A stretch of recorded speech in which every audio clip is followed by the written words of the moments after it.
theme of the plenary is Responding to Crisis, Perspectives and Strategies, the study of how academic libraries have responded to the COVID-19 pandemic opens up avenues of inquiry for perspectives and strategies to be shared across disciplines. Building bridges between East Asian libraries will be a key feature of how knowledge can be disseminated in the future. This session will allow the CEAL community the opportunity to discuss solutions on how to overcome crises and what can be done to minimize their effects. In this session, we are featuring 3 presentations by distinguished keynote speakers, followed by a panel discussion. Our Zoom host, Tang, will pop the link to the presenter's bio, abstract, and presentation slides in the chat. Each keynote speaker will speak for about 20 minutes and have a brief Q&A for 5 minutes. After all of the 3 presentations are finished, we will then have a panel discussion with the speakers for about 30 minutes. So I will first start with the introduction of the 3 speakers. Our first keynote speaker today who will be speaking to us is Greg Yao, who became the President, Center for Research Libraries in 2019. Greg is responsible for setting strategic directions and overall CRL programming and services in collaboration with the CRL Board of Directors, CRL staff, CRL member libraries, and CRL strategic partners. Before joining the CRL, he served as the Associate Director for Collections at the MIT Libraries, where he led an administrative portfolio that included scholarly communications and collections strategy, digital preservation, acquisitions and metadata creation, and the Institute archives and special collections. Greg has held previous appointments as Charles Warren Bibliographer at the Harvard Library and as Kaplan of Librarian for American History at the Yale University Library. Greg currently serves on the management board of the MIT Press, as well as the board of directors of the Chicago Collections Consortium. He is a member of the American Historical Association. His presentation title is Radical Collaboration, a Strategy for Advancing Scholarship in the Age of Perpetual Crisis. Our second keynote speaker will be Damon E. Jaggers, who became the Vice Provost and Dean of University Libraries of the Ohio State University in 2016. Damon previously worked for libraries at Columbia University, the University of Texas, and Iona College. His background includes service planning and assessment, collection development and management, facilities planning and design, and organizational development, as well as building distinctive and unique collections and developing information technology infrastructures within research libraries. His work has been published broadly in peer-reviewed journals and conference proceedings, and his editorial service includes board membership for Portal, Libraries and Academy, co-editorship of a special issue of Evidence-Based Library and Information Practice, and a stint as editor-in-chief of the Journal of Library Administration. He currently serves on advisory boards for the Big Ten Academic Alliance, Ohio Link,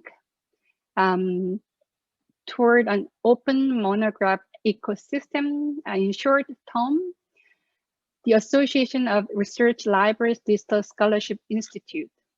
His presentation title is Learning from Disruption, Developing the Academic Research Library Through Economic and Social Distress.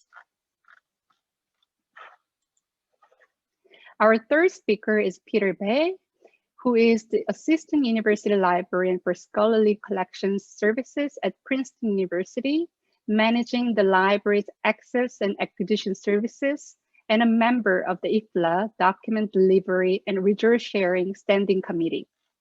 Peter is deeply rooted in the resource sharing community.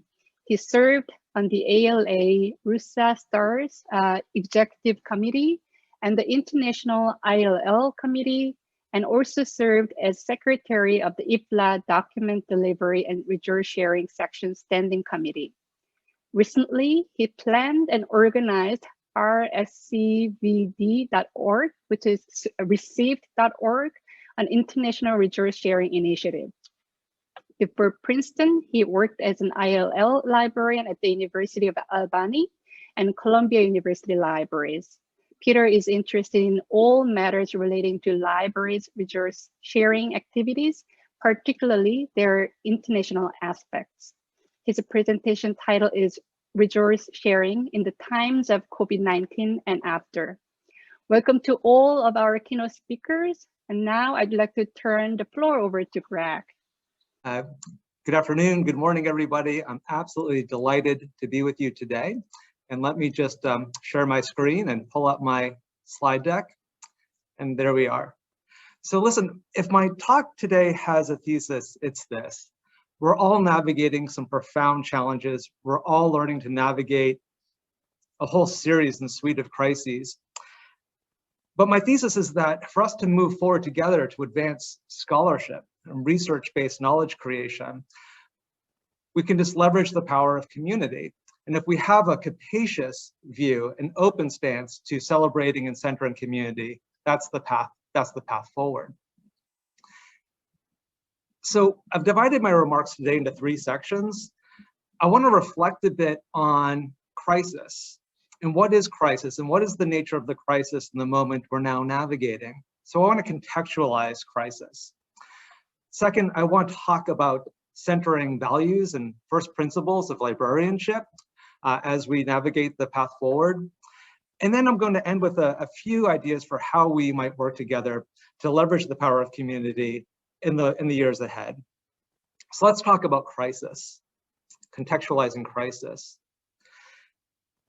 So the last year, for me as a leader, I've really been navigating crisis. Time-sensitive health crisis, shutting down a building, partially reopening a building, dealing with a racial reckoning for addressing systems of racial injustice. It's just been a very, very challenging year.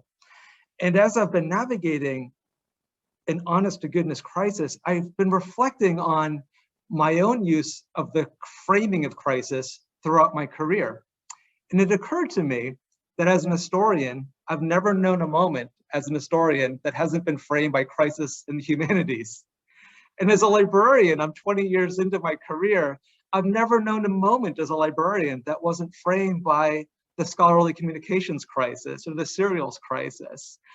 And it occurred to me over the last year as I was navigating, honest to goodness, time-sensitive immediate crisis to health and well-being of my staff, my neighbors, everyone, that maybe these previous framings of crisis aren't particularly helpful. So let me walk through how I've thought about crisis in the past. We all know that in libraries, we face an existential crisis.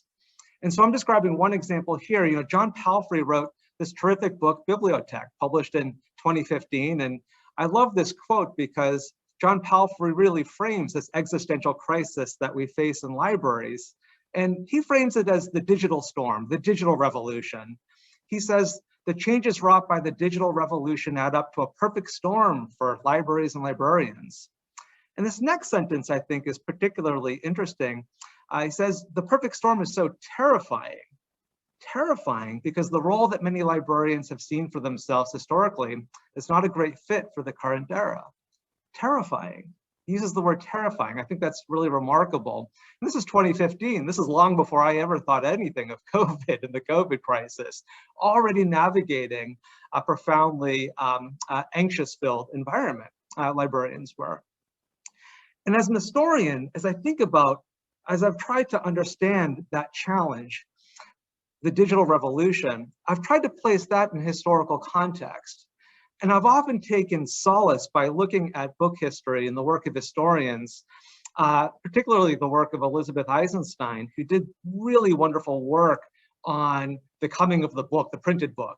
So what was the impact of the Gutenberg invention, 1450? What was that first century of print, and why was that invention so disruptive? And as she says in that book, the printing press as an agent of change, it altered methods of data collection, storage and retrieval systems, communication networks. It disrupted entire economies of knowledge production.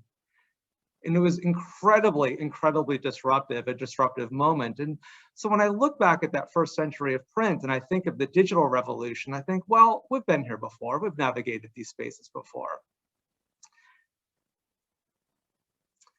But in the wake of COVID and thinking about the crisis of the humanities and disciplinary crisis in the humanities, thinking about these different fractures and challenges in academic publishing and librarianship, I'm realizing that the challenge and the crisis ahead before us, it's way beyond a digital revolution.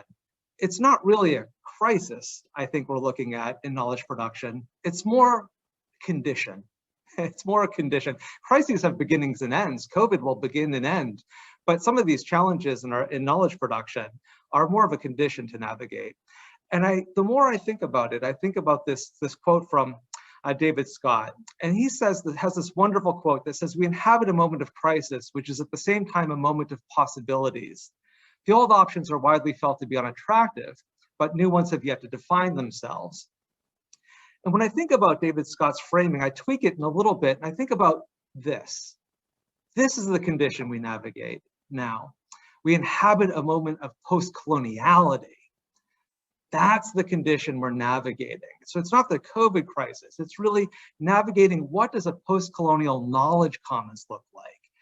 This is how I'm understanding now the crisis in the humanities, the crisis in university press publishing, the crisis in libraries. It's really navigating a post-colonial condition. And I realized, as I reflected on the last year, that Eisenstein reference, looking at the coming of the printing press, the creation of the printed book, 1450, the creation of journals a couple hundred years after that, that is all part of the modernity, that's all part of the modern knowledge framework that now we're moving beyond, right? That's all part of that's all part of the modernity, Western European knowledge construct. And so those are showing fractures. In the post-colonial environment, we have an opportunity to rethink them.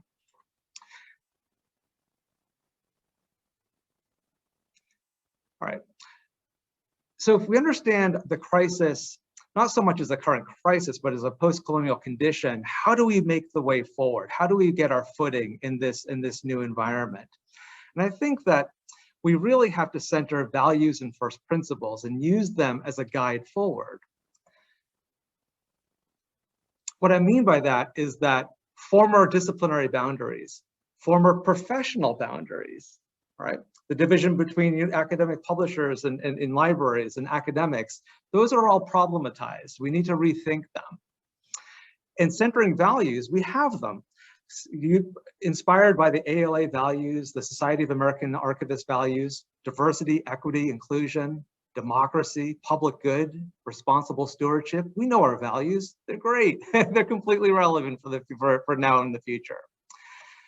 And when I center these values and I think about the work in libraries, I'm thinking about three questions that I really have top of mind, and I think that will occupy my attentions for the rest of my career. How do we foreground values of diversity, inclusivity, and equity, not only in collections and services, but in when and how we collaborate? How do we define our community? How does open access and the push to create an open knowledge ecosystem change our approach to collective collecting? And I'm really interested in how area studies can be involved in the open access movement and what that looks like. And the third question I'm thinking about is how do we responsibly steward analog collections in a digital ecosystem? We're in a digital ecosystem. We all know that. We're not moving back.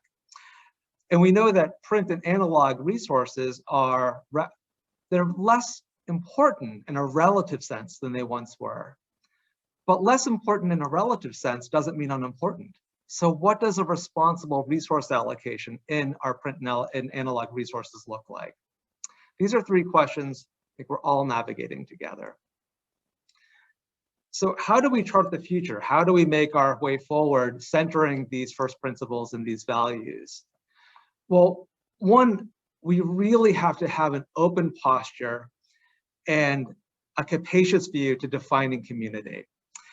And so my community is not just the research librarian community, it's the archival community, it's the scholarly community across disciplines, it's the university publishing community, and really identifying, my community as being a big tent of professionals committed to research-based knowledge production. That's my community.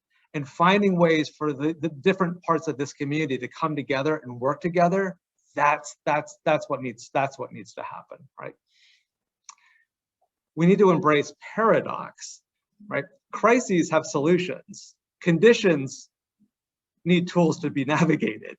So as we navigate a post-colonial condition, we need to embrace and celebrate paradox, right? We embrace in local communities and local professional affiliations, but also embracing an open posture to other parts of the community. So how do we navigate being local and global, right? That's not a problem to fix, that's a condition to navigate. Diversity, we want to have many voices in our collections, many stories told. We want to have many truths represented in our collections. But we also want to have authoritative knowledge. We don't want to have fake news, right? How do we navigate that paradox? How do we navigate that tension, right? Not a solution to be solved, a condition to be navigated.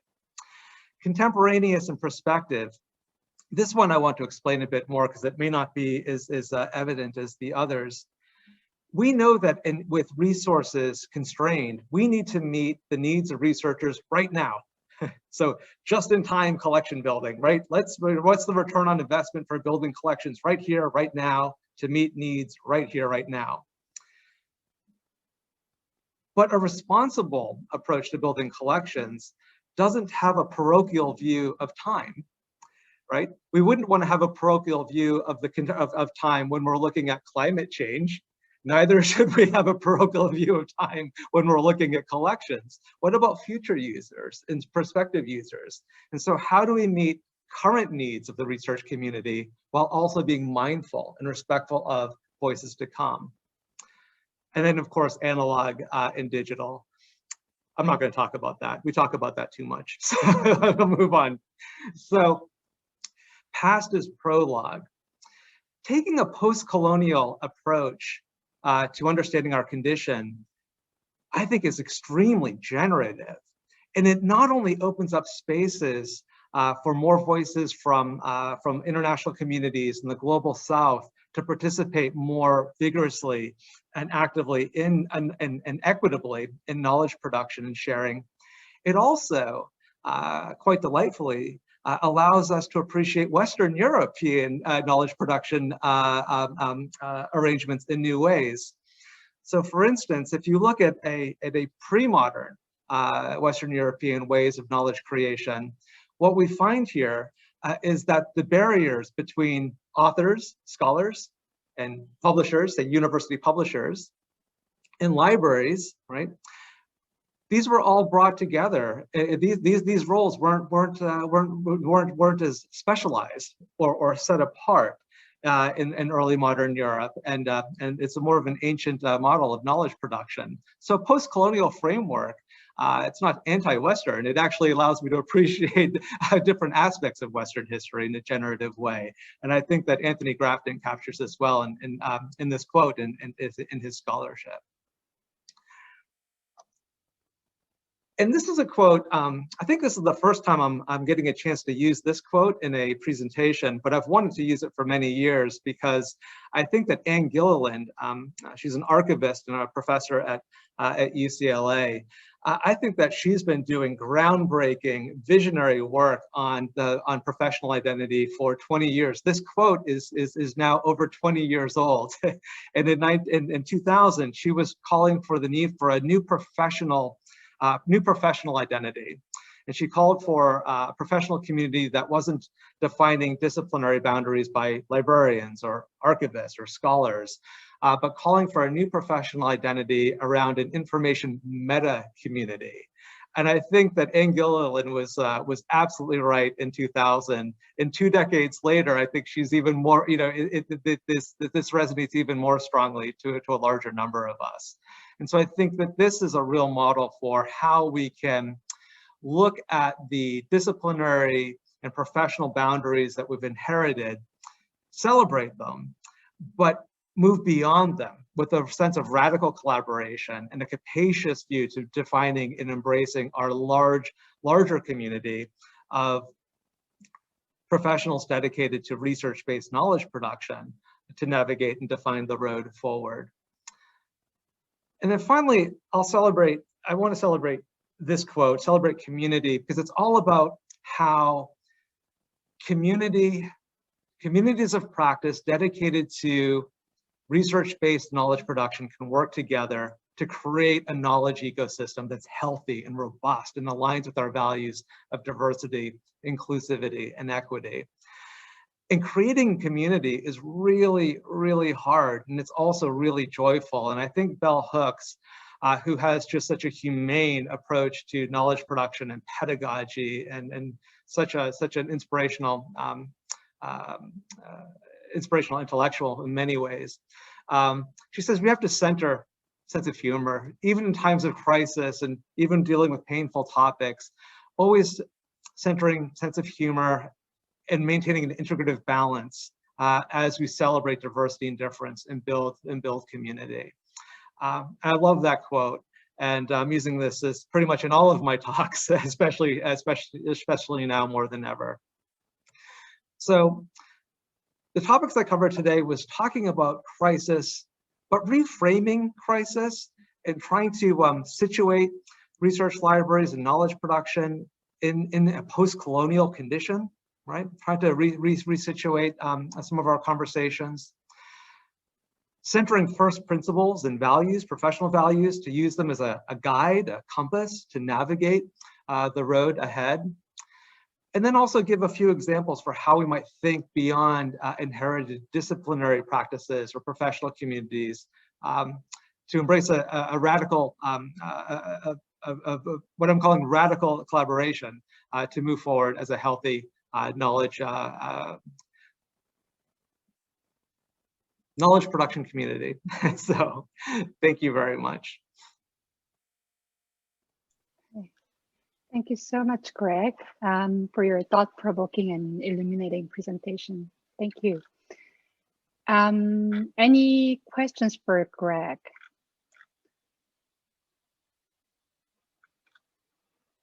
I'd like to remind the participants to please enter your questions in the chat or raise your hand by using Zoom's hand raise feature.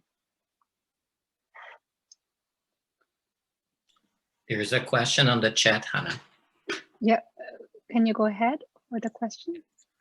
How to balance between diversity, equity, and inclusiveness, DEI, with supporting the most needed collections for campus research priorities? How could we avoid censorship while promoting DEI? And this question is from Jija. Greg, would you like to respond to that question? I would. I'm contemplating the question. I'm trying to. I'm not sure I fully understand it. Zizek, would you like to elaborate your question, perhaps, by turning on your mic? Yes.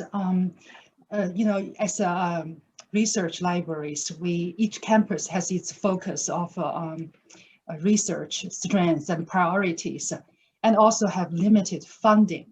And so how do we balance when we need money to support the needed the research priorities and with diversity, with DEI needs?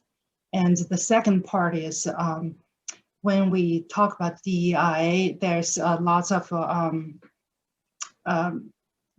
example, how we handle materials, how we select materials that's not politically correct, or that's that's not really DEI, in line with DEI concept and things like that. So I'm not sure I made it clear. No, so it's basically, it's a freedom of information versus, something else. Sure. Well, let me jump in. I think the question you ask is terrific, and I think it's something that deserves more than I can respond to quickly. But let me just take one part of what you're talking about and frame it this way. I want to have many voices reflected in our collections, many stories reflected.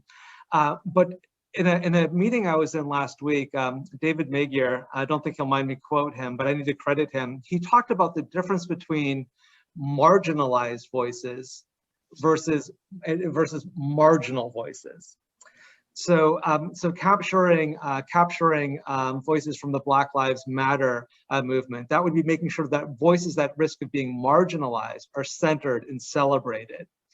But if you're looking at less savory voices, say of white supremacists, we might want to have those voices captured in our collections, but those are collecting marginal voices, right? And they're marginal for a reason. And we might want to handle them with a different level of care, give them and make sure that they are stewarded in ways that don't allow them to do more harm in our collections. So we capture them for evidentiary purposes, but we don't want to bring them in and say, well, all voices are welcome, because some voices are marginalized and we want to take active steps to be inclusive and to make them welcome. And other voices are marginal for good reason, and we'll bring them in as evidence, and they will remain marginal. So, and that aligns with that's all right. But so that's one framing that I've been thinking about. In terms of building collections, another framing I've used in the past is bestsellers and worst sellers. Of course, we want to be building collections that are bestsellers, and if you're, as research librarians, our bestsellers will be monographs and academic journals, right? They'll be meeting the needs of scholarship. But we also want to be thinking about those monographs and that need to be produced because the scholarly ecosystem is better for them existing, and whether or not they're popular, or whether or not they're bestsellers, I want to have a collection development strategy for worst sellers as much as I want for bestsellers. And I think that relying on one of the reasons why I'm happy to be at CRL is I think we can rely on a cooperative collection development enterprise like CRL to make it cost effective for research libraries to participate in the collection and stewardship of worst sellers. Rely on the network and rely on cooperative collection to do it. Thank you. Thank you. So there are other questions in the chat, Greg. The one from Inliu would be, thank you for the great talk, and can you give some suggestions on Asian studies librarians' new roles in the post-colonial knowledge production environment? Sure. Well, the opportunities are endless here. And I think that one of the challenges for CEAL is that you want to make sure that your community is specialized, so you don't lose what is special in your community, but you also want to bring your specialized knowledge to lead and contribute to other parts of the ecosystem. Too much of our discovery systems and too much of the knowledge out there is Anglophone. And if it's not Anglophone, it's Roman-based script. This is not reflective of a healthy knowledge ecosystem. And East Asian librarians can really bring an awareness to non-Anglophone resources, non-Roman script resources, and bring that to basically every level of discovery and preservation and AI. All of that could be very, very, very, very helpful. But let me go a little bit more out there. When I was at MIT, one of the questions at MIT is how can MIT lead artificial intelligence in North America, the United States and North America? And there was a lot of attention on what should MIT's posture be vis-a-vis China on AI discovery and research. And I was thinking, well, when I'm thinking about knowledge production, I'm not really thinking about nation states. I'm thinking about knowledge production. And I think to the extent that the CEAL community and East Asian librarians can help us create that post-colonial, not Western, knowledge ecosystem could be really, really helpful. So we're not thinking MIT, US, China. We're thinking about knowledge. And I think that bringing that framework, it could be extremely helpful.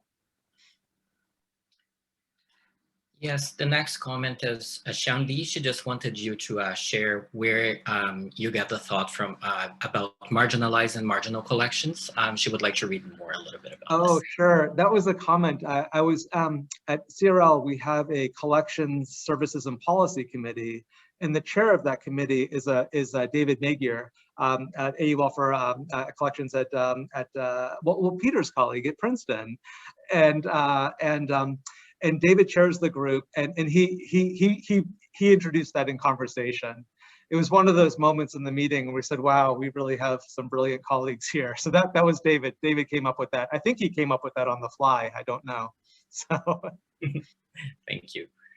And there is another question.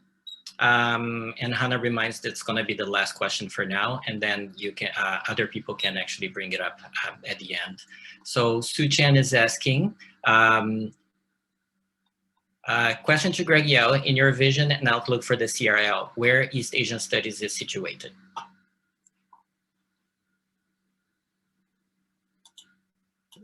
Pardon me, it was where is East Asian librarianship situated within CRL? Within the CRL, yes. Great question. It's not situated as robustly as I would like, but we've made some progress. And I'm looking at the progress on the screen. I'm looking at Brian Vivier.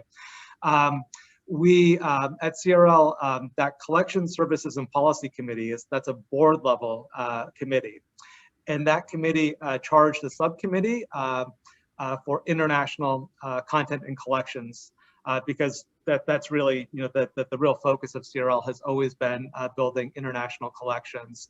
And Brian Vivier, who I'm looking at on the screen, chairs that group. And so we're represented, the CEAL community is represented at CRL by chairing that group, but I think we can do more. I think we could charge up another administrative structure, because we don't have an area studies group for East Asian librarians in CRL, and that's a conspicuous gap. But Brian and I are talking about ways that we might move past that. Thank you. Hannah, would you like to take on from here? Sure. Thank you so much, Fabiano. Thank you so much, Greg, for answering all those questions. I just wanted to remind our participants, we will have a panel session at the end of this session. So you will have another chance to raise your question if those are not answered at this time. Okay, so our next speaker is Damon. Please take it away, Damon. First, I want to thank Hannah and the entire CEAL organization for inviting me to spend a little time with you today. It's always nice to see a lot of familiar faces when you come on and do a talk. Lots of folks, when you've been in the profession for a while, you start to see old friends and people that you've worked with along the way. In my case, from the University of Texas to Columbia and now to Ohio State. So I'm very appreciative. I want to own the fact in the beginning that my comments are going to be from my experience, which is a US-based experience. And particularly many of the examples I'm going to use are from Ohio State. So I just want to own that. And I hope, because I know that many in the audience are from our international partners and colleagues in that space. But I do think many of the things, though the details might be different, many of the outcomes and the pressures that we feel might be similar across our international borders. So first, I want to frame my remarks around the notion of learning and around the idea that we've all learned a lot this year. through some very adverse conditions. I want to ask us and kind of query the idea of what we have learned that we can use and leverage to sustain our libraries and those libraries' abilities to fulfill our research, teaching, and learning missions and better serve the students on our faculties and on our campus through the pandemic and some of the other trauma that we've experienced over the previous 10 months to a year. So I know no one needs a recap, but you know what? I need to move some of these things. I'm sorry that everyone can see my screen. I'm going to get rid of everybody and get rid of that so folks can see. So not that anyone needs a recap, and we know this past year that the US and really the world was rocked by a global pandemic. And then here specifically in the US, we were rocked by a tumultuous social unrest triggered by the continued violence against people of color in our country.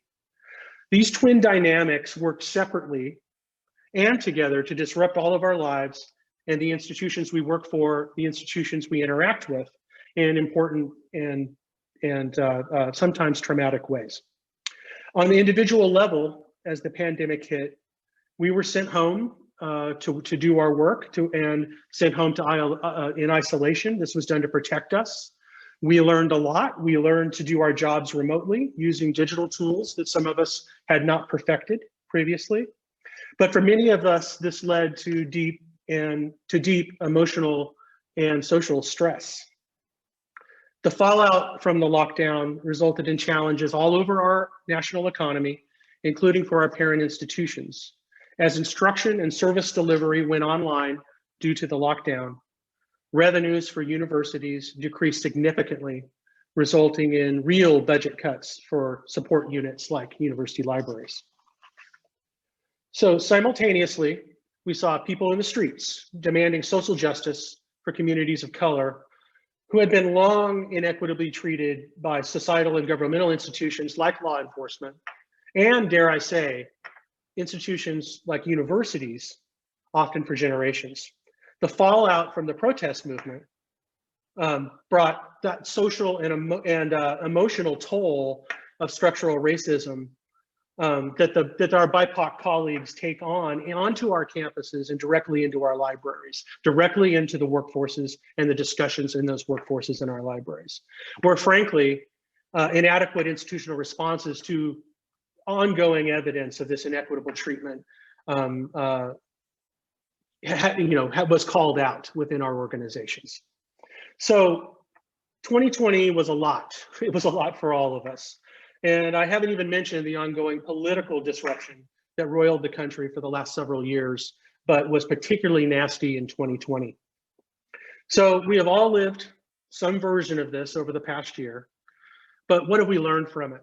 And more to today's purpose, what have we learned that might help us move forward to effectively sustain our libraries and help students and faculty on our campuses reach their research, teaching, and learning goals?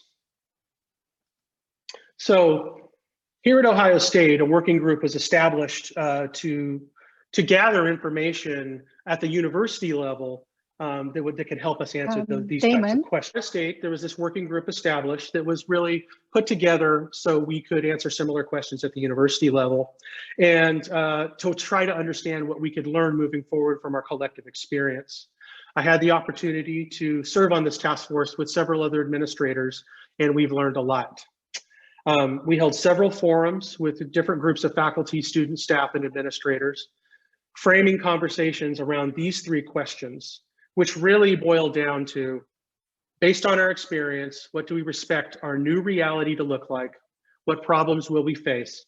And what are potential solutions to those problems? We heard from students, faculty, and staff, as I've said, from across campus.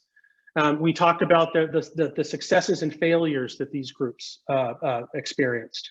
We talked about what they liked and didn't like about online learning and remote working models, and about the emotional toll that all of this disruption, whether it be from the pandemic or through the social unrest, was having on students, faculty, and staff alike.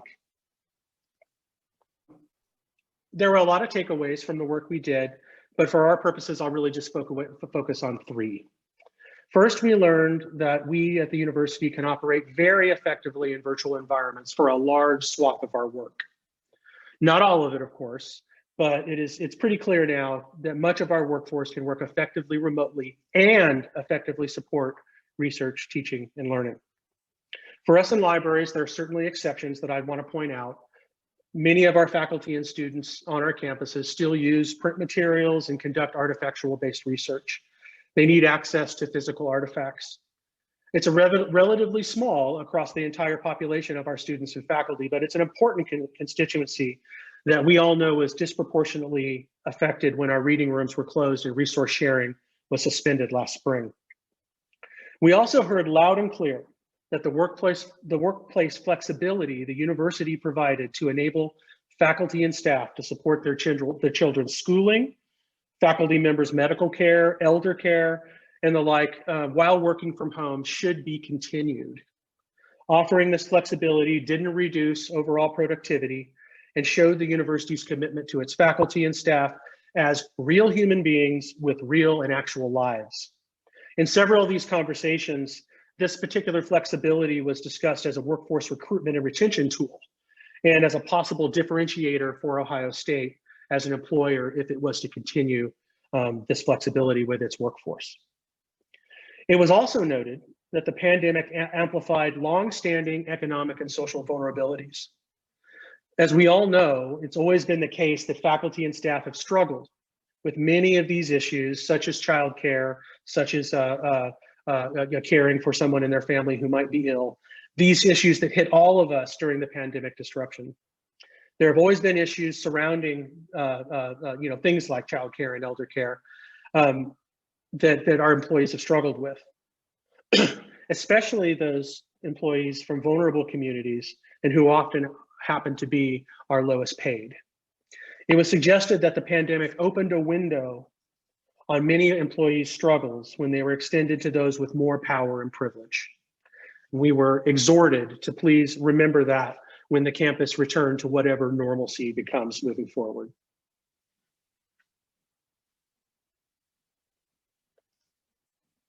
The slide move?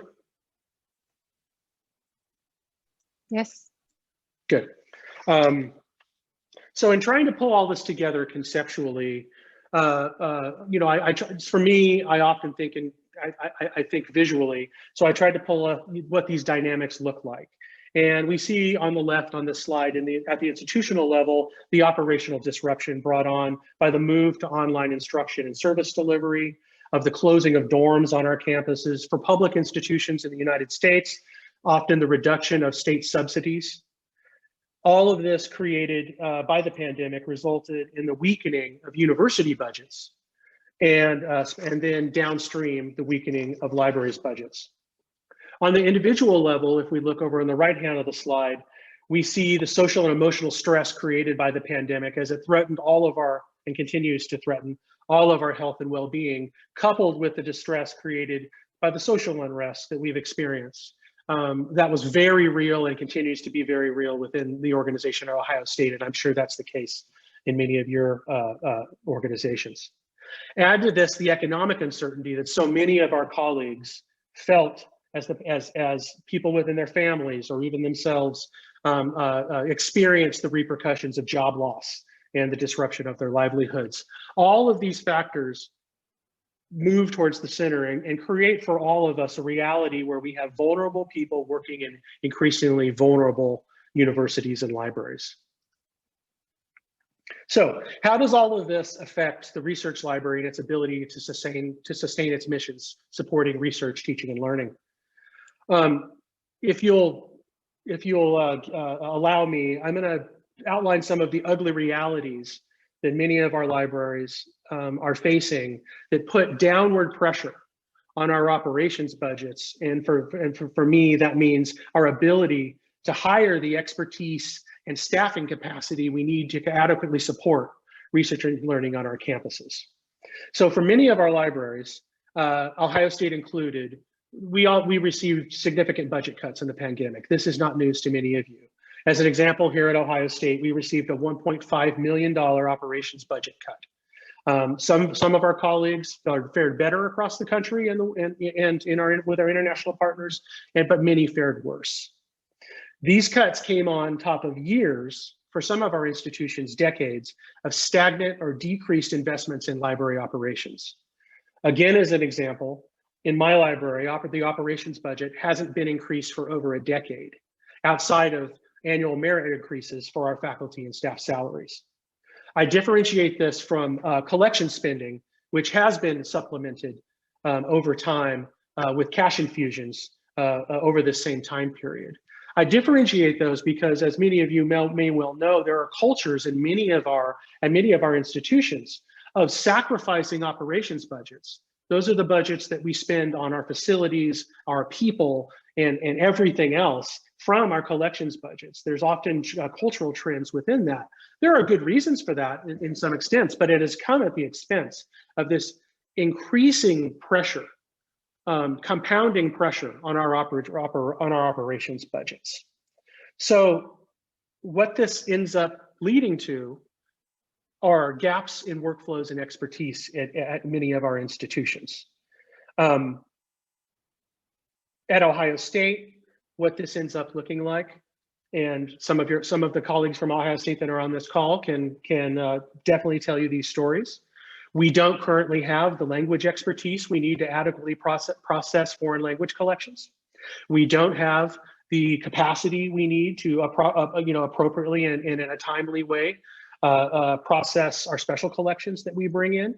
We don't have the expertise on our staff to be able to make certain formats such as audio or other moving formats such as that from our collections to our users. And you get the idea. You may be able to tell similar stories from your libraries. So what we have with these downward pressures on this operation budget is a situation in which the only way we're able, oh, actually I missed a point on this, and I'll go back and say it. In our organization, and I think many organizations across libraries, this has certainly been the case in my experience, is that we have some uncompetitive and sometimes inequitable compensation issues within our organizations. So for us, that is certainly the case. We've been working on that actively and aggressively over the past 5 years, but we have a long way to go. And over the next few years, this real need to deal with these equity issues, which again become even more relevant given what we're seeing within our country around really needing to focus on these types of issues, given what we've seen in the last year. It becomes a real increasing and higher priority need for us to deal with within that decreasing budget. So what is one to do in this space? The only thing one really can do is to get smaller. And so unless there are other funding coming in from other outside sources, which in my university it does not currently have, the real issue is we're going to have to get smaller, either within our workforce or within our physical footprint. So I know that the operating context of every university is different, and I've worked in 3 large research libraries, as I've mentioned before. And the details are certainly different. But what I'll say is that some version of this situation has happened in every one that I've been in. So I'm going to move forward. So what I'd like to say is in research libraries is I believe we're in a situation where we've hit an inflection point. This extreme pressure on our budgets creates situations that we just can't provide the capacity and expertise to appropriately fulfill our support missions adequately if we see ourselves as a single library. We have priorities competing with priorities for very scarce budget dollars. And my library, for example, anytime that we're able to hire a position, I basically have to choose between 3 or 4 absolutely necessary positions that we need for every one that I have the opportunity to hire. So what I'm going to argue is that though we have a very long history of working together in many different ways, Peter's going to talk about the resource sharing. We have Greg here from CRL from the consortial side. We've worked together to share resources at the national and international levels. We've worked together on collective cataloging projects. We often band together to obtain volume discounts on large purchases. I'm suggesting we're at a point where we need more than cooperation and collaboration, even more than radical collaboration. I'm suggesting that we need to integrate key infrastructure and expertise in ways that represent interdependence if we want to be able to sustain our support for research and teaching to the levels that are necessary. So I would argue that this type of interdependence and integration is also practicable in ways that we may not have thought possible because of the pandemic. Our libraries successfully made the transition to remote service models. We learned new digital tools. We learned that location matters less than we ever thought in providing good support. We also learned that staff can be extremely productive working outside the library in many circumstances. I question whether this could mean that we've moved past some of the cultural and psychological barriers that have hampered some of our cross-institutional experiments in the past. So we have the will, driven by our libraries' inability to do everything we need to do and who we need to hire. We also have the way, given all that we've learned about how our people can and want to work together during the pandemic.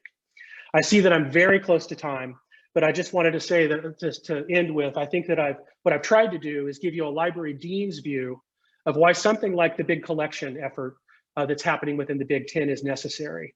For those of you who aren't aware, the big collection is an effort by the 15 libraries of the Big Ten Academic Alliance to begin the process of managing our collections and service capacities as a whole, with the idea that by working together, by leveraging the power of the collective, we can better serve the faculty and students on our local campuses. I think the collection and similar initiatives that I am sure are going to follow are necessary if we're going to find a ways to meet the challenges of today. For us at Ohio State, this means to fill the expertise and workflow gaps in our libraries by working together with our partners and peers to get this work done to support the research and teaching missions of our university. I've run a little long. I'm going to stop here and open it up for questions. Thank you so much, Damon. Thank you for the very stimulating and informative presentation. Now we will open up for questions. Any questions or hand raise? So far, there are no questions in the chat. Mm-hmm. So far, no hand raises. Okay. Maybe we just wait for people. I think I might have scared everyone. Okay, let me see. What do you think? Well, I guess we have one question, and it's coming from Shan Lee. I will just read it out for the benefit of people who are on the phone. What do you think would be the one thing that an academic library did not do before the pandemic, started to do during the pandemic, and we should keep doing after the pandemic? Oh goodness, there's so many. I'll give a broader example and a much more specific example, and I'll start with the specific. During the pandemic, our special, to help serve so many of our faculty in the humanities who do artifactual-based research and teaching, that when we shut down our spaces, they were unable to reach many of the materials that they very much needed for their own scholarship and for their teaching.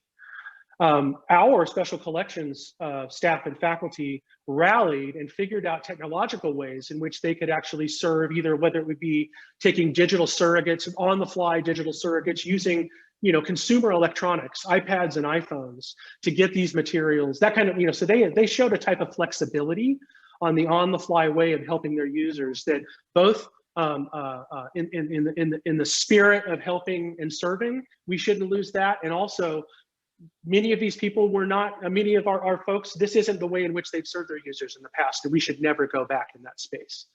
We also got very, very, very comfortable at Ohio State of many of of having the service environment be online as the default in that space. And I'm wondering if many of our faculty and students are gonna want to continue to have the same level of access as that being the default, not the only, but the default way in which they reach us and goes. I'm not sure that that's gonna come back in that the face-to-face environment is going to be the same. And it could be that that's okay if we think about the notion that the people that we have serving them may or may not be in Columbus. They may or may not be, if we think about the ways in which we actually need to work with our partners to make sure that we're appropriately serving in this economic environment. So I'll stop there and see if there's another question.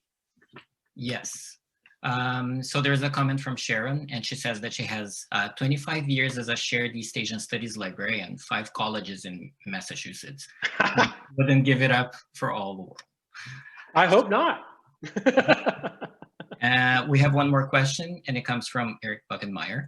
How far do you imagine that interdependence should go? Could consortial initiatives eventually become more important than specifically local operations? Okay, so I rushed through this piece because of the technical difficulties we had. So just know that I would only be supportive of these types of interdependent relationships if they actually, their function is to help us serve our local communities better and adequately. So it could very well be that interdependence means that it's incredibly important for us to keep that interdependence to be able to maintain and serve our local communities. But the focus of us moving into these relationships is to make sure that the research, teaching, and learning needs of our campuses are served adequately and potentially better. So it's a little bit different way of looking at the issue than the question places there. I personally don't think that there's a lot of space for us needing to develop these further if we're going to be able to serve our clientele in the ways in which we know we deeply can.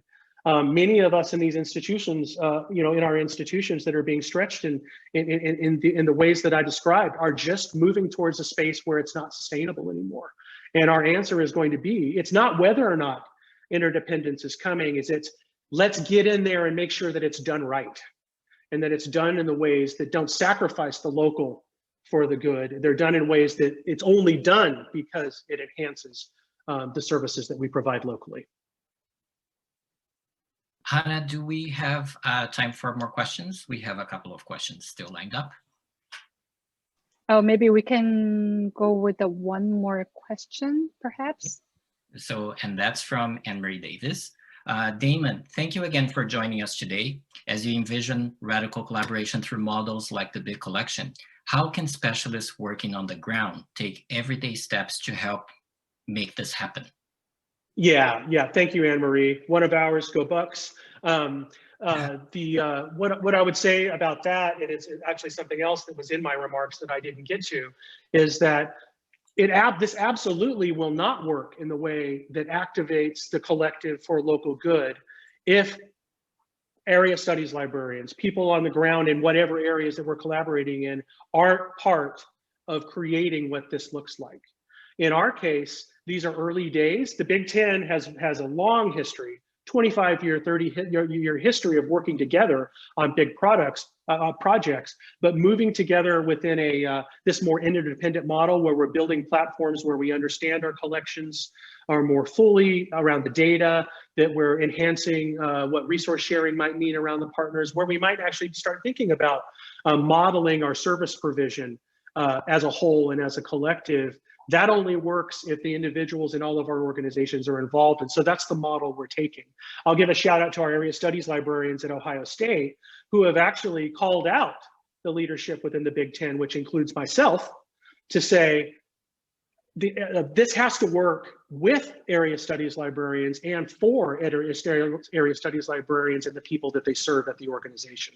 So in that space, that leadership is what's important, and it'll be up to leaders like me, and then leadership at the Big Ten level to make sure that we come through in creating the communities that actually grow this thing organically based on the needs that I've outlined.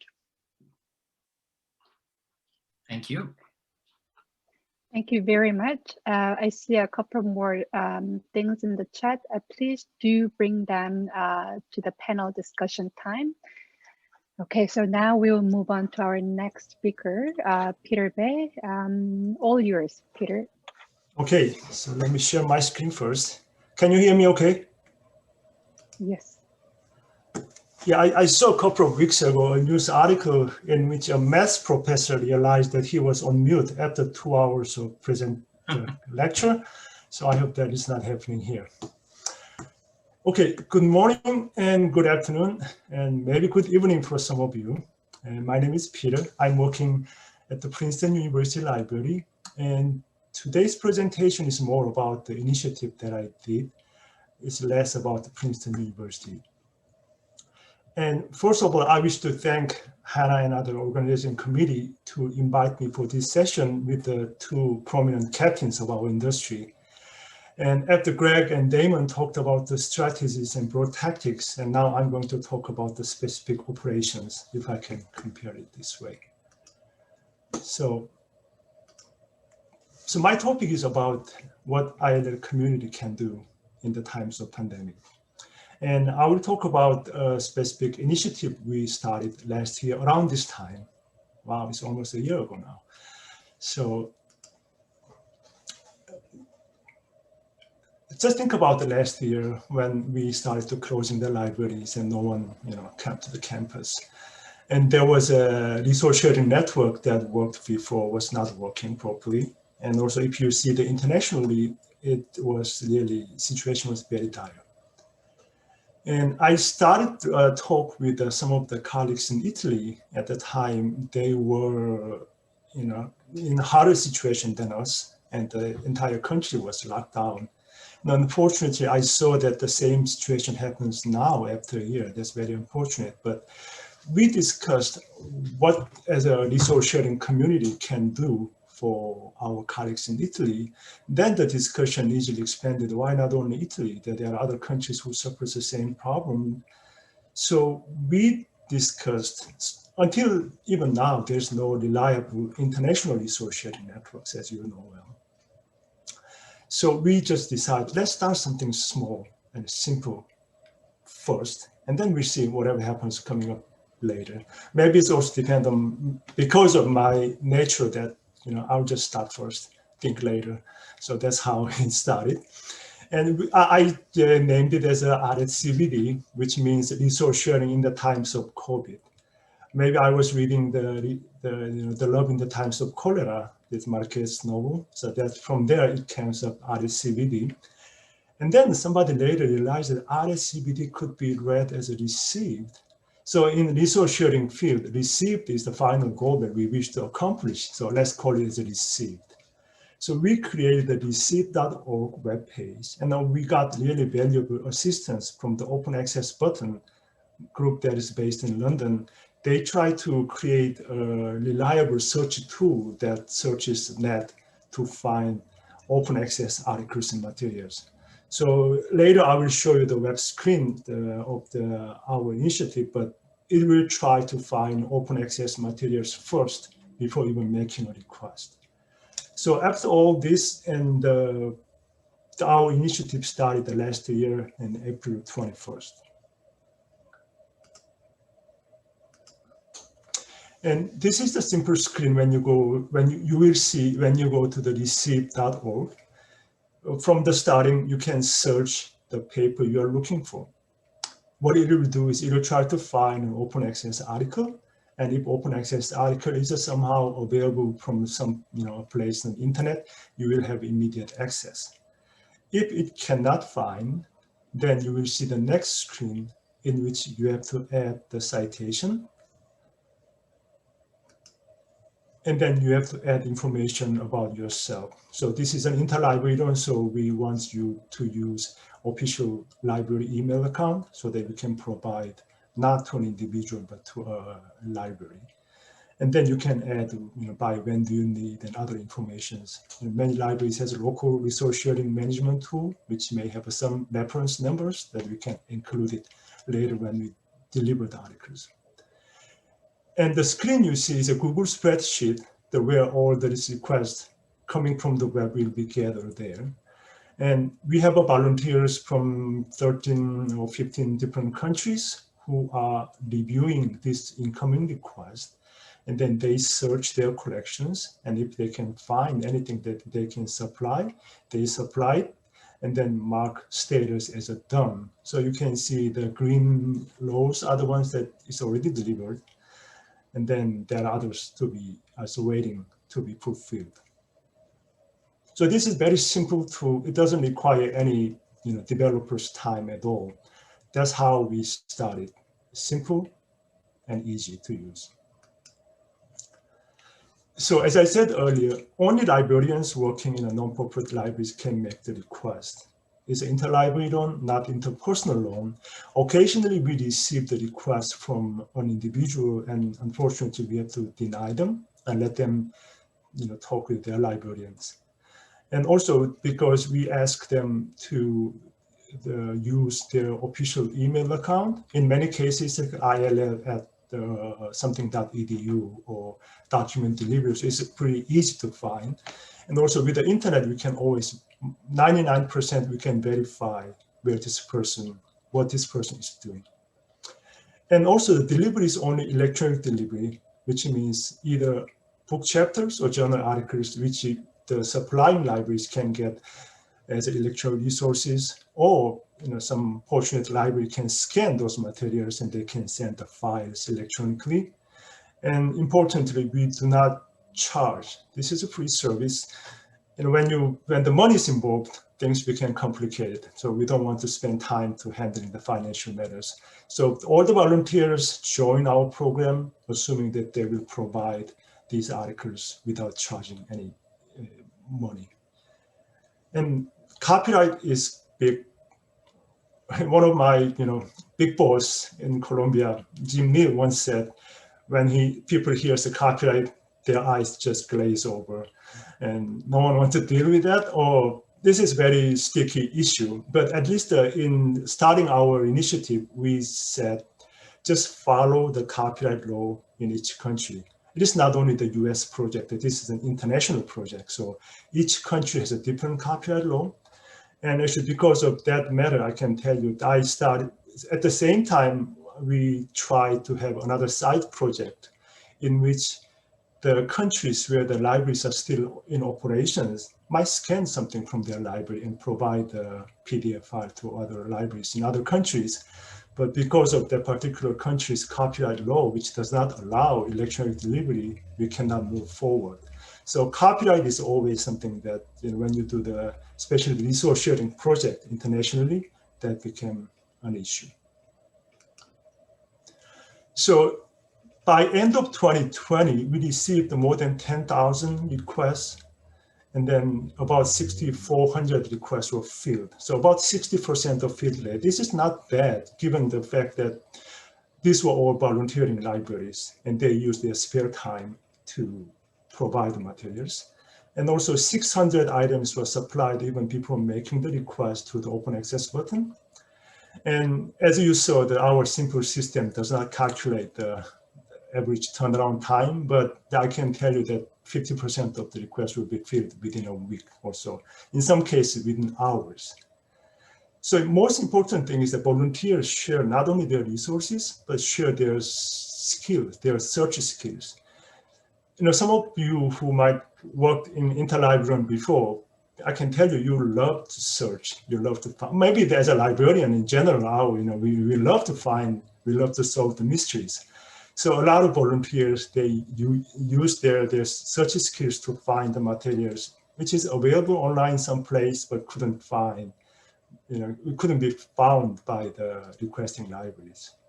And then when we deliver articles, we try to deliver in a way that we call the secured delivery method that is recognized among ILF community, which include OCLC Article Express or RapidX, or some countries have their own version of OCLC Article Express they can use. But we do not do email attachment to delivered articles. So this is some numbers. And as a presentation, you should have a graph and a chart and other things. So I added a graph here. So the peak was last May. We received almost 2,000 requests a month, and then slowly, decreased, which means I guess the situation gets a little bit better. The library is more in operations. But since December and the first 3 months of this year, we are receiving averaging 900 requests still per month. And another interesting part here is that requests are coming from all over the world. And the initial discussion was started with colleagues in Italy, but in the end, it turned out that libraries in UK are our heavy customers. And then you can see it is coming from all over the world. And also the articles are supplied. We have about 135 volunteering librarians, including some of the US, in the US. And so some of your libraries are providing it too. UPenn and the Ohio State University. Thank you, Damon. Your librarians are providing materials too.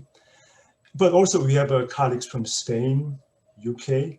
And you might be wondering why the Turkey is so high. Actually, the Turkey is the biggest supplying country.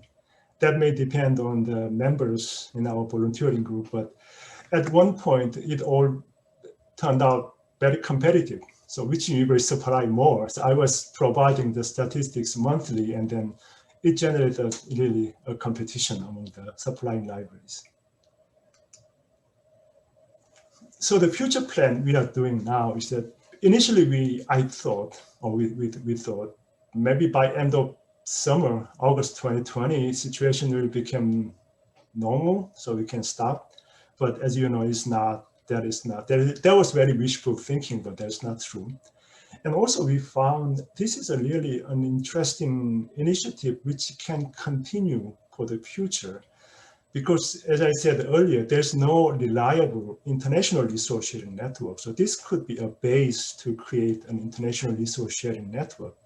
It doesn't mean that we are trying to replace existing network, but we try to connect the dots or just fill in the gaps between the national resource sharing networks. So luckily, we received a funding this February from EU through the Erasmus program. We received the funding to develop really a reliable platform that also includes the step training and all other things. So officially the project starts in May this year, and actually we are working on them. At the same time, we try to make this volunteer, loosely grouped volunteers and other people who are working for this project as a more organized structure. So we are working on the steering committees and volunteering groups, the management organization, or also the charter and all other those official organizations have. So we are trying to make it more official now. So this was interesting thing for me personally, because around 2015, I made a presentation in one of the IFLA conference about the international resource sharing, which had still, because there's no centralized place. So I was proposing a couple of models. So one of the models was creating an international clearing center, which can connect the dots around the world. So maybe our initiative could be this international resource sharing network, not only providing the materials, but also because of the network of volunteers who are all over the world, we can make connections. I remember in East Asian Studies area, the Gateway service in University of Pittsburgh, that was really a lifesaver for me many times. So that was only connecting to China and the US. But with this international clearing center, we try to connect, let's say a library in Turkey needs something from Brazil. And we have volunteers from both countries, so we can connect between the libraries. It is possible because, as you may guess, there are many materials that Turkish library wants from Brazil, but that particular one item will be really crucial to the scholar in Turkey. So we can use this human network to get them. And if anyone from the US wants something from, say, a dissertation about the mountain gorillas in Uganda, how you can get it as a traditional resource sharing is almost, we will end up at that end, but using this international clearing center, we can make the connection between the libraries. So having this old project, this initiative, I learned something. First of all, we are much more connected. all this pandemic is also because of our connection, but also we found that this connection can help us to find more, find a way to help our patient. And COVID or no COVID, our patient needs something by yesterday. And so these challenges and crises, maybe this is another cliche, but it makes us creative and try to start something, and then we can realize, this is not that difficult. So we can continue to do that. But especially, actually, this is in a way tied up with the importance of humor that Greg talked earlier.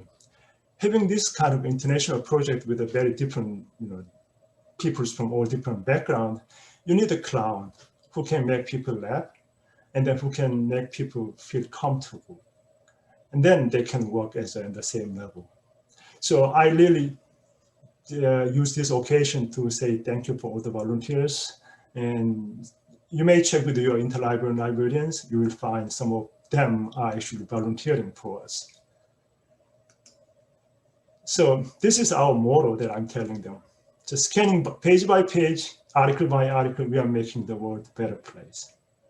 So if you are interested in, especially maybe you can talk, we'll have a chance to talk about it later, but there are strong demands for the materials from East Asian countries, not only not only about area studies, but say chemistry, biology, technology, articles written in Chinese, Korean, and Japanese. So those things are another demands we are having. So hopefully I can get some of your help as well. Thank you. Thank you so much, Peter, for your informative presentation, and thank you for your contribution to this work. Thank you.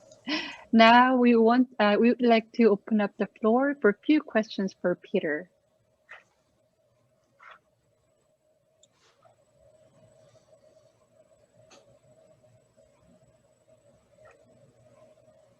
Any questions coming up in the chat or hand raise? Oh, we just have one question that came through the chat. It's from Inglio. Peter, thank you for leading this great initiative. Can you comment on the challenges ebook-only collection development may bring to the resource sharing effort and ILL, and what we can do collectively? Yeah, that is, you touched really a nerve of our dilemma with ebooks. So some of the ebooks, that also may depend on what patron need. If they need any chapters from a book, maybe we can download. Some ebook platform allow you to download ebooks and share with them. But if the person wants the entire ebook, that became really a difficult matter. And I know some of the consortium, let me see, it's a Viva, I believe, in the Virginia. They made a deal with some publishers to share the ebooks through the interlibrary loan. But as a collectively, I wish that when bibliographers buy the ebooks, this is maybe we need a bigger discussion, but we can negotiate with the publishers to allow us to share the ebooks. And the project that the Viva group did was for only 3 publishers who were okay to sharing the ebook. So there is a technology already available. There's a willingness among the librarians to share them. I guess the key part is how we can make the publishers who owns the contents agree on this. So that I don't know, this is not an answer to you, but that is an area that we have to work through there. Thank you. Thanks. There are no further questions so far. No hand raises at the moment. Okay.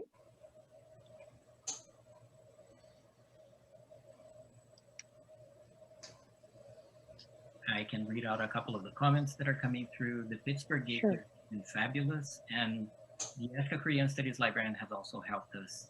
Our Korean requests, together we are stronger. That's from Sharon. And then Shurdang has says that a great example of interdependence and global cooperation, very inspiring. Thank you for sharing, and great program of excellent speakers and thought-provoking questions. And Ying Liu thanks Peter for addressing that question. Yeah, I can echo what Damon said earlier. No library can exist alone. At one point, a certain point, we have to share our resources. That is something that no one can deny. Thank you very much. I guess that would be the last thing in the chat. In the chat, yes. Okay. No hand raised? No hand raise. Okay, thank you. Okay, so thank you to our keynote speakers for giving us their very thoughtful and engaging insights with us. So now I'm just going to share my screen here for our panel discussion. Just give me a second.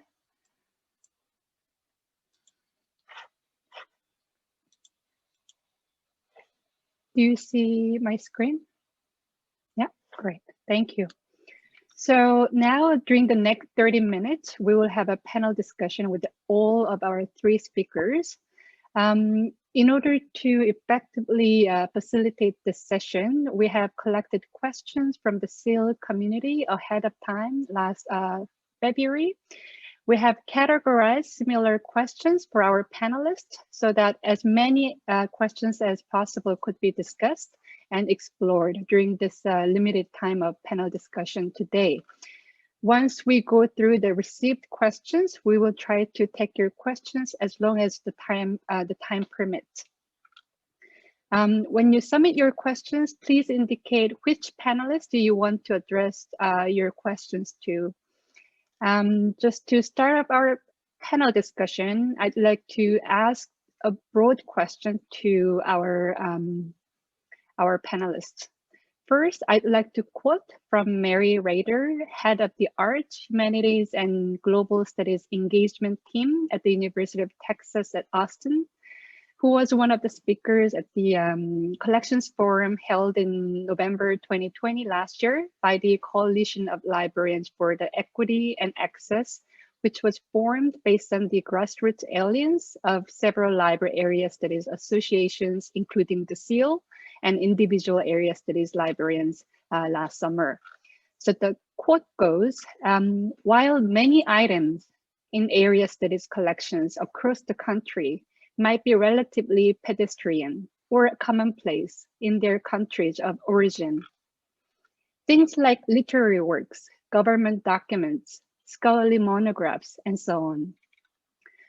When these items come together in one place outside of their country of origin, they take on a new and oftentimes powerful significance, a contextual significance, if you will, that is often unparalleled elsewhere around the world. So here's my question for our panelists. It is so vital to ensure the continuity of collection development in area studies, including East Asian studies.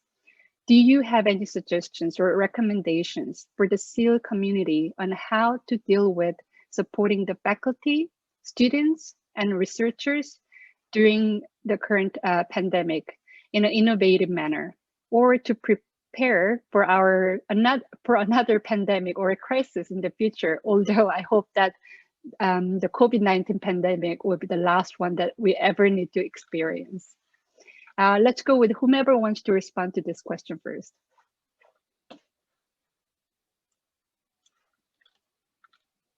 Sure. Well, I'll jump in to just to kick things off, and I'll just say that this is an area where CRL has played a leading role for about 80 years, and I'd like to frame the history of CRL in this space because I think it's helpful. So CRL was created in 1949. The Big Ten didn't. It was largely from a Big Ten effort, and it was created in 1949 because the building of area studies collections was really expensive, resource intensive. And so even in 1949, which was at the beginning of the post-war boom, people didn't talk about a crisis in humanities then, right? The crisis in humanities is that the humanities departments couldn't produce enough PhDs fast enough, right? The expansion of higher education was growing so rapidly. But even in that time of plenty, building area studies collections, these international collections that Mary refers to, was so resource intensive that it took collective action. It took interdependence to create a shared platform to build and store these collections. And when I think about where we are now in 2021, I'm thinking about the digital revolution and open access, and I'm thinking about budget constraints. I'm thinking about what Damon was talking about in terms of what the budget looks like, from a library dean's perspective. And I'm thinking that when I look at CRL or Big Ten or collective collection enterprises, I think Damon really nailed it. It's time not for collaboration or radical collaboration, it's time for radical interdependence. And so rather than CRL being a shared warehouse of resources we can get to, I would like CRL, Big Ten, other consortial networks to be shared platforms to share workflows, share staffing. So, so CRL, if you're a member of CRL, you can get access to collections. But really, when I hear Damon say, there are collection materials that they cannot process at Ohio State because of the lack of staff expertise, that's a story that rings true, I think, across the whole landscape of research libraries. So how can we rely on the network and consortial arrangements to provide platforms for sharing staff and sharing workflows, integrating workflows. In future versions of my talk, I'm going to use radical interdependence. I like that very much. That's what we need to do. Thank you so much, Greg. If I could build on Greg's comments, it's important as we do begin, as I believe we will inevitably do, to create this type of interdependence, that it doesn't fall back into a transactional service vendor relationship. We saw, in the building that I'm sitting in, however many years ago OCLC was founded, and literally on this floor on the other side of this library. And I'm not going to be an OCLC basher, but the reality of that situation is that that's not really a cooperative anymore. It's a cooperative in name only. It's not the type of interdependence. We write checks to them for transactional business, and that is not transformational. What is transformational that allows us to really be an effective community in that space is the notion that Ohio State's failure, and I hate to use this example, hurts the University of Michigan. CRL's failure hurts Princeton. And so, it's a situation in which we're interdependent because we're truly interdependent. We're truly integrated in many of the things we do. That doesn't mean everything. That doesn't mean we're sharing bibliographers all over the place. We need to find, because I actually think that some of the examples that we've done in the past, of which I've been a part of, Peter, you and I remember Too Cool, right? There's a situation, those situations, though there were some successes there, but they weren't transformational for the organizations, is because they were done on the margins, and they became more about how can we save $1 here to spend it here, and less about how do we actually create something that can create something that's emergent for the community and that is not transactional. So I'll stop there, but I just wanted to add on what Greg was offering. Thank you so much, Damon. Peter? Yeah, I cannot agree more with what Greg and Damon said already. And also, when in a service point of view, when you think about the service to your patron, or when you develop a collection, I know some of my colleagues in East Asian Library here in Princeton, they are not only, their main clientele are the faculty and students in Princeton, but also I know that they are helping scholars from other institutions as well because of sources we have. So when you think about the collection development and services, you may also think about the scholars community in general, not only limited to your institution, but just think about the entire country or maybe entire world. So that your collection you're building here in the US, as earlier Hannah said, it might have something really significant for the original country where they are coming from. Nobody maybe thought about collecting certain materials in one place in that country, but when it collected here in the US, it became really important for the entire scholarly community. So, not only interdependent, but as a librarian, this is actually what I learned from the working with the international colleagues. We may come from different background, working in different libraries, but we are the same species. We are the species called the librarian. We are willing to help each other.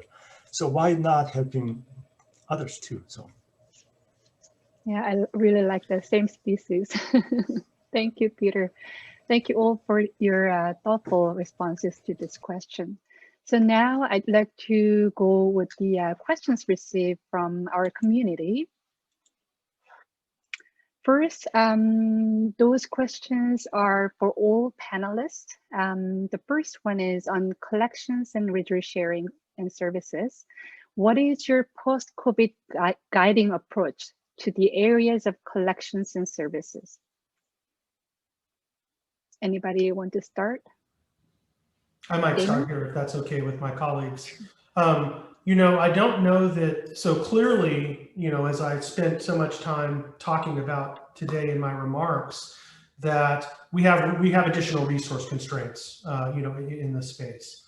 But our, you know, and taking from Greg's comments, we start from what our values and our missions are, right? And those haven't changed post-COVID.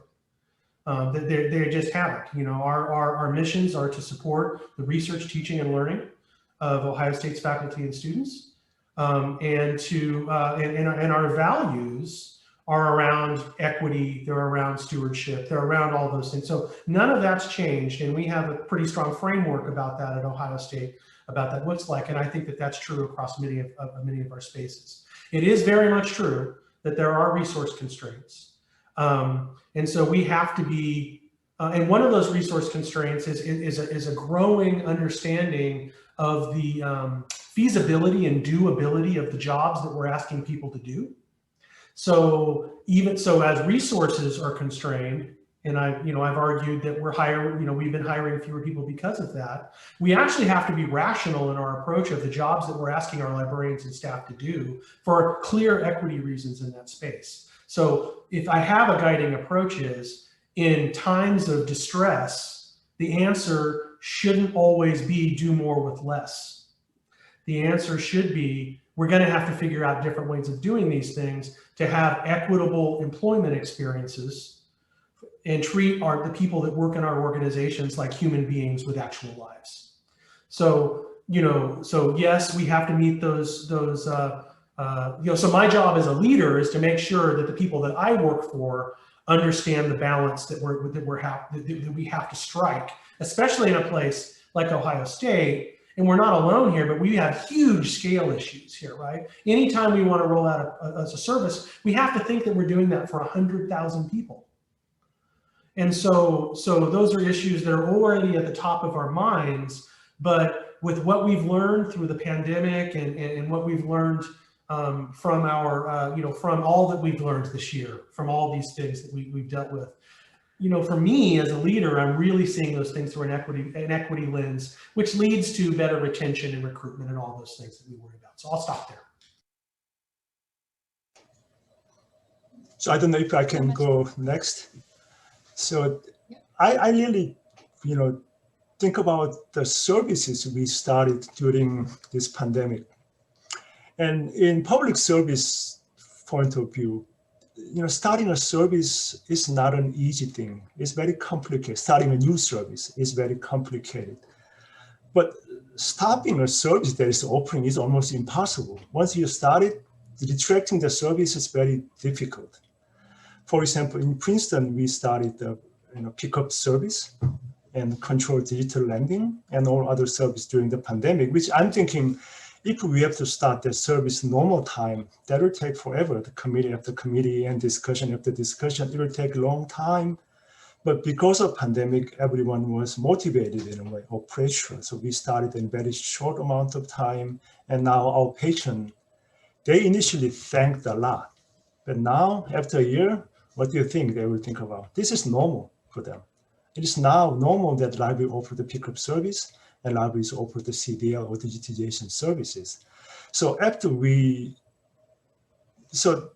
don't know, what can I say? The post-pandemic or new normal and normal, what we call the normal is keep changing even before pandemic. So now what we are living is normal. It's not a new normal or not an old normal, but this is just a normal. And then, so the service for after pandemic, after everyone's vaccinated and we are safe to return to the campus, I would focus on what are our patrons' perception, and what they are thinking about the library's role or the services we provide. Many humanities scholars, they prefer print books, against ebooks. But now last year, they were forced to use digital print books. And after a year, they might find, this is doable. I can live with it. Then their demand might be changing. So in a way, what I used to say is we need to also focus on what patrons are thinking, how they changed it after the pandemic. Great, thank you. Greg? Sure. Yeah. So I'll respond and I'll respond in a way that centers my peculiar position leading a consortia. But I think that I'm going to build on something that that Damon said earlier about OCLC. Now OCLC, I think business models really matter. And OCLC, and this isn't a critique, this is just an observation. OCLC has a vendor business model. They're selling a service and it's a transactional relationship. And so their incentive structure and their posture towards the research library community is like one of a vendor. And I think we've all seen that. And to the extent that they are ostensibly a nonprofit, that can raise some confusion, but they have a vendor business model. That's what they're doing. Now, so coming from CRL, we're a pure cooperative. We're a pure member co-op, right?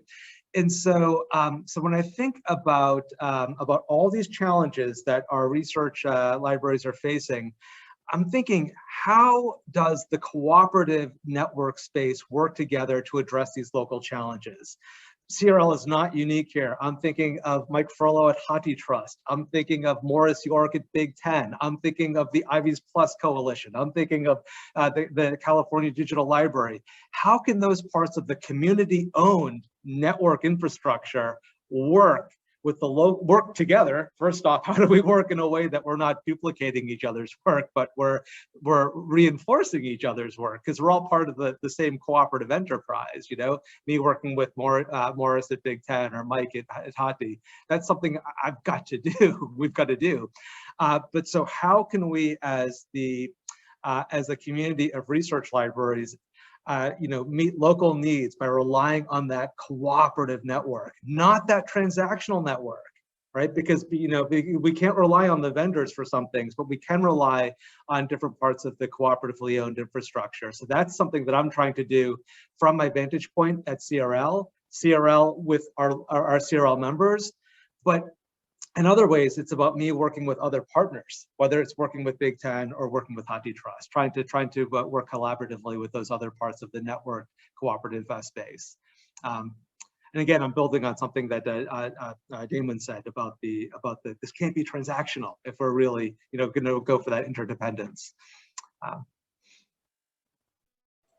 Great, thank you so much. Thank you for your responses there. We'll move on to the next question. On budget and collections, if you had to cut a large percentage from your materials budget, what would you propose to cut and why? Among the areas in e-resources, big packages, print approval plans, firm orders, membership, and etc. If my colleagues don't mind, I have a really quick answer for this. If we're really talking about a significant cut to a collections budget, there's only one place that you can cut, and that's in the e-resource big packages. If we look at most of for those of you who have the broader view of what our collections budget looks like, so much of our spend is in those big packages that if we're forced into multi-million-dollar cuts in our budgets, in reality, I guess you could cobble up everything else and not do that. But the reality is you have to go to the big packages if you're going to do that. The other thing I would say about that is also that's the right political and economic policy thing to do. Not to mention support on our campuses. But the reality is if that's where the inside those big packages, is where the dysfunction in the market lives. And if I'm forced as a leader to, you know, basically make a bad choice versus a bad choice, I'm going to make the one that potentially has an ability to help with market change. And that would be in these big spins that live in these e-resource packages. The interesting thing about being at an institution like Ohio State is that if Ohio State was to do this, it has broader implications because of the deep partnerships that we have. So for instance, if Ohio State was to pull out of our Elsevier package, that means the state of Ohio no longer has access to Elsevier. And we're not alone in that. If you look across the Big Ten and what those situations look like, the type of interdependence I'm arguing for would even make that more the case. And so, which I think overall is a good thing and something supportive of changing the dysfunction in that market that those big e-resource packages maintain. I'll stop there. Thank you so much, Damon. I'm definitely going to bring that up to my own institution. I'd like to share something and just build on. I just build on that. And I'll share an idea that's a bit provocative, and it's intentionally so.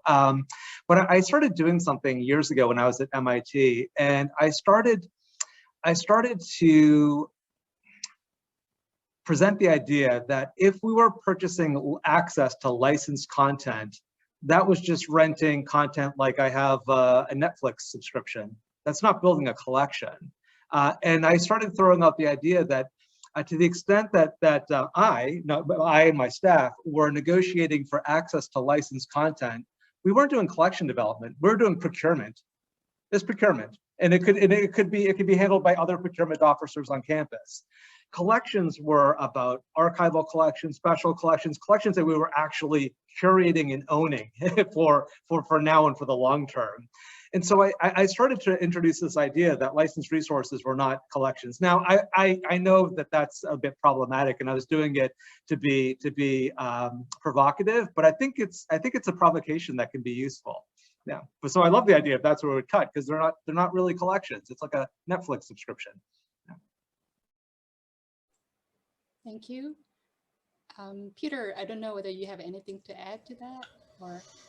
No, but what I just thinking what just Greg said about this licensed materials, it just come to my mind that there are many, to publish. Well, there are some new types of materials now we have to acquire, which doesn't really allow us to build as a collection. That all the streaming media, especially in the film industry, now they are moving toward the streaming as a way to distribute their current resources, their materials. So of course we have problems with the developing a collection.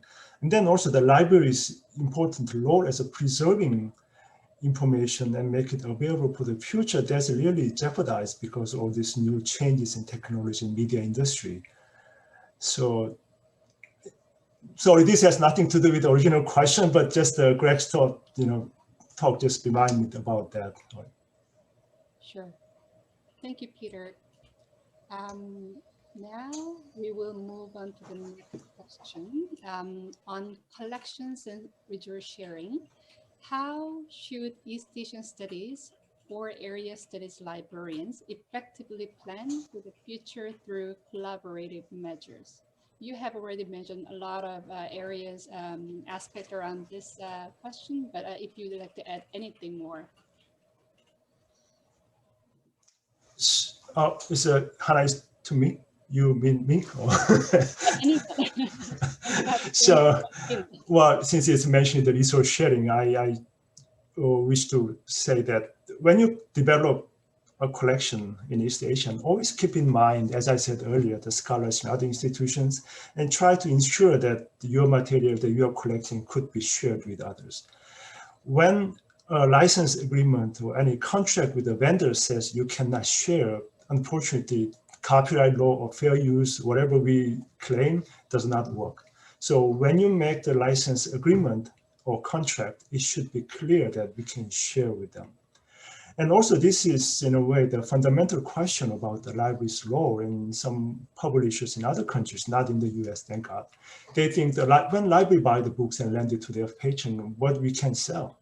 And this, so those kind of fundamental questions they were asking, and we have to be ready to answer them, and not providing the material to the library is not jeopardizing their profits, but it will boost up. So that is something, in short word, I wish that you think about the resource sharing of your collections, and also just think about the logistics, which your interlibrary librarian will help you on that. Thank you. Anybody else want to add anything? I'll just reiterate what I said before. Make the pivot from passivity to action. So it's a situation in which, if we think about some of these developing collaborative measures in that space, make your voice raise your voice within your institution and in that space. And because I do know that if I think about the environment that I'm working in within the Big Ten, that group of deans and university librarians want the type of engagement that we're starting to see in that space I gave the example of our area studies librarians here at Ohio State, in a way demanding that if we're gonna go down this path, we're gonna be part of creating what that path is. So I would just, reiterate that. And I don't have anything to add. I mean, Peter, I was looking for Peter to answer that, and he did, and I like that. So, and Damon's answer. The only thing I would add to that is that I'd also love to hear Brian Vivier's response to that. Brian Vivier can give the CRL response better than I can, so I'll just say that. So. Great, thank you so much. Okay, so now we will move on to the questions for Greg. So on budget, will CRL consider reducing the membership fee for smaller libraries due to the pandemic economic crisis? So I was thinking about this this question, and the idea is that we want to make CRL's resources as widely available as possible, right? But here's the challenge, right? And we've touched on it earlier. CRL is not a vendor, right? So for instance, we're a pure cooperative. And so, so one of the challenges, I'll just be blunt, is that in the middle of the COVID pandemic, I'd see these announcements that that vendors were saying, "Oh, well, here's a cut. We're gonna reduce our cost to you." Well, there's nothing in the CRL budget that's going to allow me to cut anything because we're not profiting off of our membership. So if I make a cut to the fees, then we're looking at cuts in services or staffing. We're a co-op. So when I think about how do we expand CRL, the benefits of CRL access in a way that doesn't compromise the financial well-being of the co-op, there are two ways that we're working on it. One is consortial memberships. So we just concluded we just launched a 3-year consortial membership with a Maryland consortium, USMAI. And that brings 4 historically Black colleges and universities into the CRL portfolio. And so that's a way for us to expand the reach of our collections and services in a way that is financially responsible for the co-op. And another thing we're experimenting with, we haven't landed this quite yet, but it's working with scholarly societies so that individual members of scholarly societies can get some access to benefits. We're working on that as well. So, so in terms of the budget, we're trying to make access to CRL's benefits, services, and collections as broadly available as possible. But we have to do so in a responsible way. Financially, being a cooperative. I will say this also, the funding model for CRL is that libraries pay a percentage of their collections budget. So if you're a large, ARL library, your annual fee, I think it's capped at $75,000 a year. If you're a small liberal arts college, your membership fee could be, $1,500. So there already is a really wide range of costs based on size. Thank you, Greg. Another question for you. What can CRL offer to the East Asian Studies collections, or how can it partner with the East Asian Studies library community during the pandemic in particular? Right. You know, again, I would love to hear, you know, Brian's thoughts and hear thoughts from the SEAL community on this. But this is one thing I can say. I think that one of the real pain points in international collections in the U.S. is the lack of staffing expertise to catalog resources. Too many of our member libraries have these really these great collections, or I should say collections that we think are great, but they're stored in different closets and in hallways because we don't have the ability to process them. And I would really like CRL to roll out a member benefit or a service model such that we can crowdsource expertise to catalog and process international collections, up to and including having CRL serve as a platform for selectors to select materials, have them shipped to our location here in Chicago, have metadata and preservation treatments before they get sent to the local member. I think that could be really empowering the radical interdependence that we're looking for. But I'm cognizant of time, and I want to hear the other panelists talk, so I'll end there. So. Okay, great. Thank you so much, Greg. We have actually 4 to 5 minutes left for this session, and we have 2 more questions to go for other speakers. So I will move on here. The question for Damon. Many area studies library professional organizations, including the CEAL, issued statements of collection development, access, and equity in the time of COVID-19. How do you deal with the concerns expressed by area studies librarians? And could you give us some specific examples of measures taken at the OSU?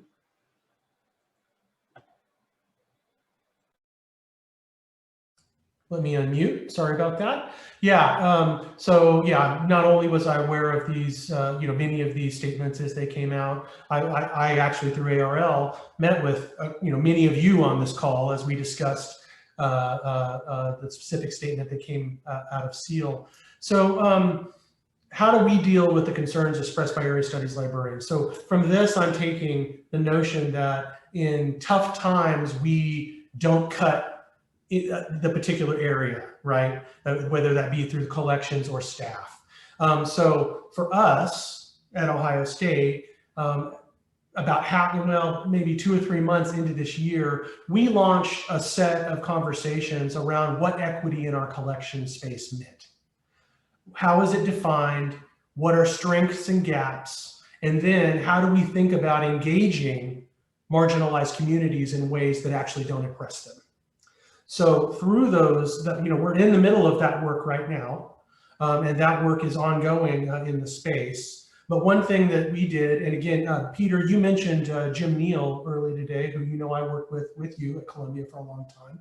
There's something that he always said that has always rung true, and that's your real strategic plan is your budget. So, and it also shows what your values are in that space. It's also your value statement. So for us, as we move through, while this work goes on, we've made sure as our budgets are squeezed that we're trying to make decisioning always happen through that lens of, is this serving our equity values? And for us, that's diversity and diversity writ large, and that includes diversity of collections in those spaces. So we have made sure, luckily, one could argue this, luckily for us, the collection space for us was not cut in the way in which operations were. So we didn't have to make choices, the same types of choices in those spaces that we were needing to, you know, the cuts that were asked earlier, e-resources versus special collections or those types of things. But as I know moving forward, we're going to continue to look through the lens of equity, to look through the lens of diversity, to look through the lens of social justice, to make sure that we're seeing our decisioning around what we're bringing in as collections, the way we're serving it, the way we're describing it, and the way we interact with those communities that we're often bringing those collections in from in ways that are in line with the recommendations on statements like CEAL put forward. Okay, great. Thank you so much, Damon. So now I was just reminded by our timekeeper, 1 minute left for this session, and we have two more questions to go for Peter.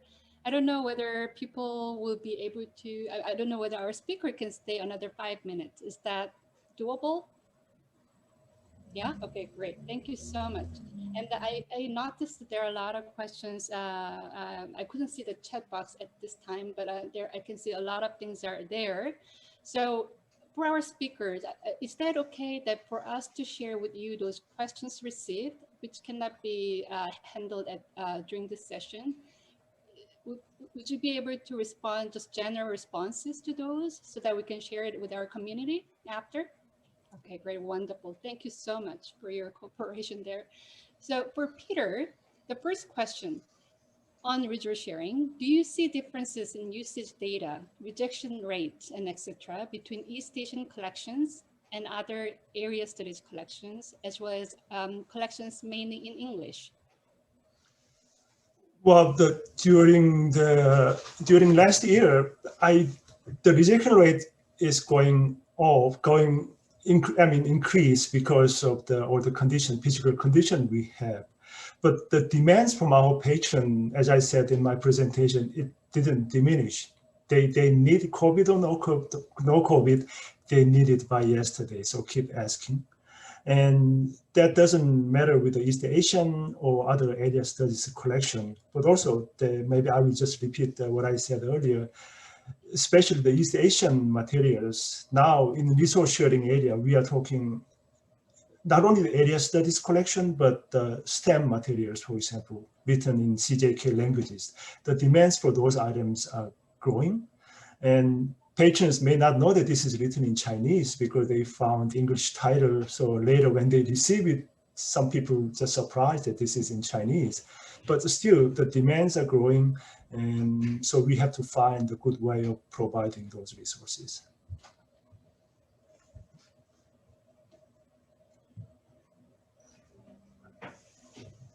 So Hannah's muted. Okay, sorry, I forgot to unmute myself. So our last question for you, Peter, a hypothetical question.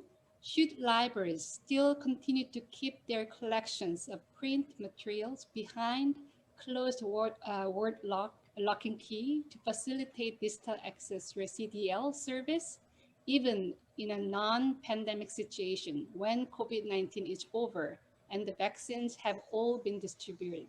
CDL stands for Controlled Digital Lending, a generic term for providing digital access to copyright materials you own.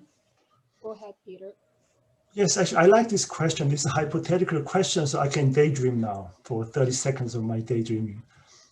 I don't want to see the controlled digital lending versus physical lending.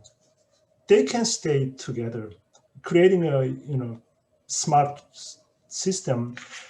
Patrons will want both access, depending on their need. Sometimes they need the digital access, sometimes they need the print access.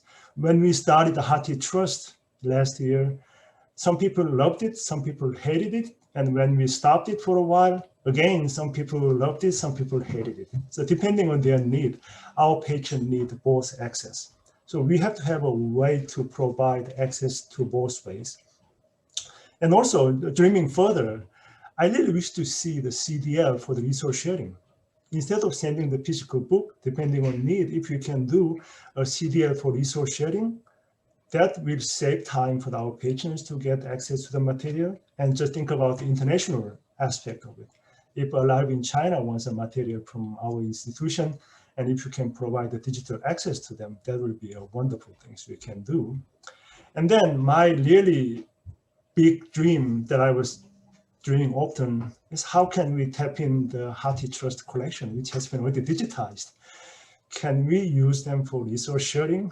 Or I know that this is not possible now. I'm just thinking if we can be some more creative so that we can find some way of using that huge resource in Hati for other reasons, other need. Yeah, this is dreaming anyway. So. I love your dream. Thank you so much, Greg, Peter, and Damon for your wonderful presentations. I'd like to express really our deepest gratitude to our speakers, and thank you to those who came to our session. Thank you for your comments and questions and your participation. Very, very grateful. And it was just so inspiring and thought-provoking. And I have a lot to think about after this session. We have an amazing lineup of community programs after this session today and tomorrow. Please enjoy the CEAL annual meeting this year. And thank you all for coming. Thank you. And we will be following up on the your questions that have not been able to handle during this time.